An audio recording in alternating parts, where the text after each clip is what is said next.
Yes, staying too long at a company can hurt your career if you don't pay attention to 4 important things, which I'm going to teach you today. As a 20-year career coaching veteran, I've helped thousands of people every single year get new, better paying jobs. And if you've been at a company a long time, one of the risks you have is that a recruiter or hiring manager might think that you're not really a go-getter. Right? So they're looking for somebody who is constantly upskilling and progressing. So one concern would be if you were at a company 7 years and you never had a job title change, that would be a red flag to most employers. Their thought process there is that you're doing the phone it in or lazy girl approach to work, right? So you do want to make sure that as you stay at a company, you are tracking those changes, hopefully getting raises and promotions, and you simply break that out on things like your resume and your LinkedIn profile to show that job title progression.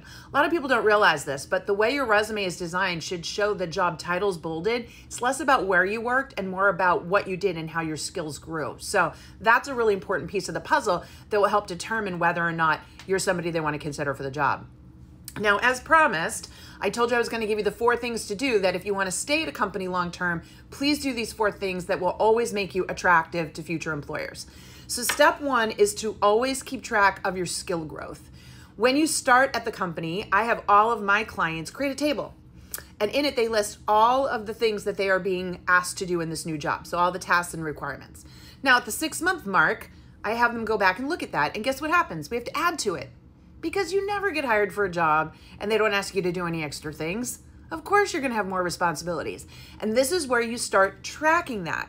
Because when it comes up to your annual review or whenever you have a review, you want to be able to sit down and say, gee, since I started here, this is what you hired me for.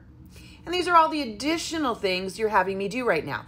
This is how you document your growth at the company and the additional value you're creating for them. And by the way, that also reminds them, hey, if we lose this person, we're losing a lot more than we thought. And they don't keep track of this stuff in their heads. They don't pay attention to it. It's your responsibility to do that, okay? Track your skill growth.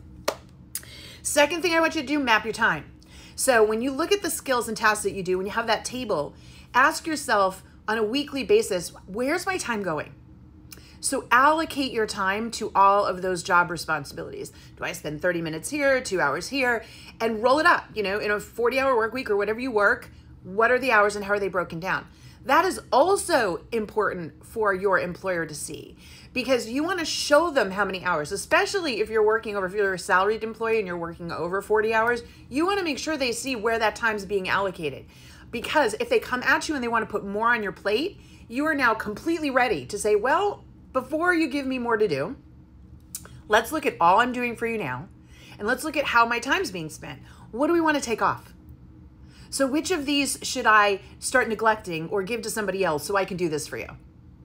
See, it's just a common conversation. If they say do more, you say, okay, so will I be paid more?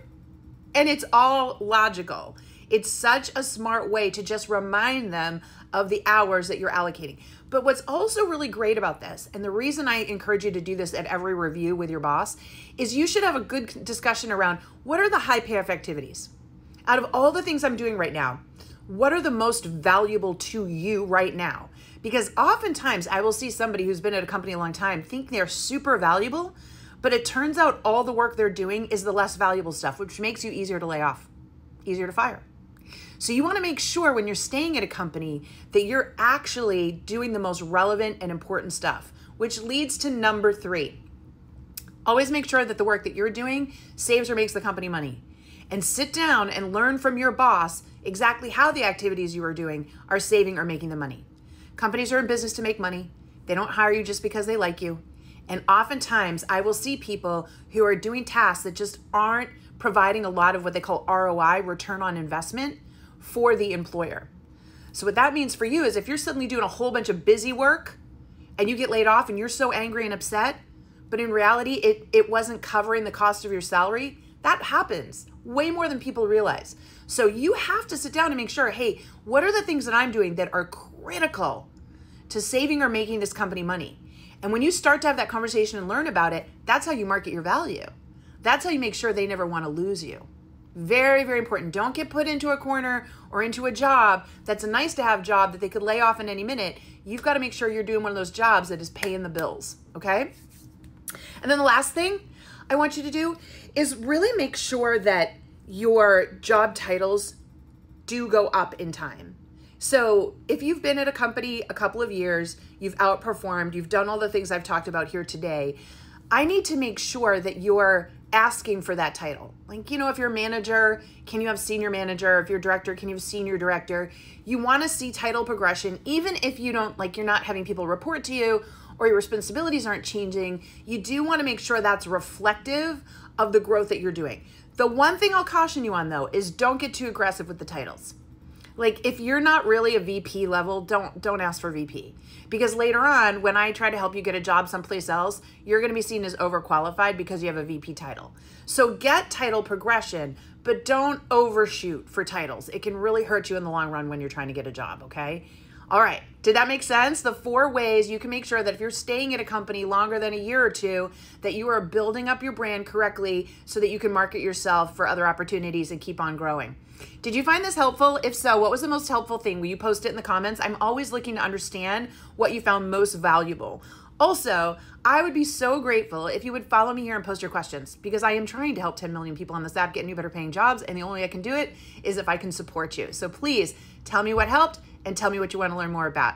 And lastly, just a friendly reminder, I've listened to your feedback and I've built so many free resources for you all to find better paying jobs. It's over here inside my bio. You click there, there's a link there, instant access.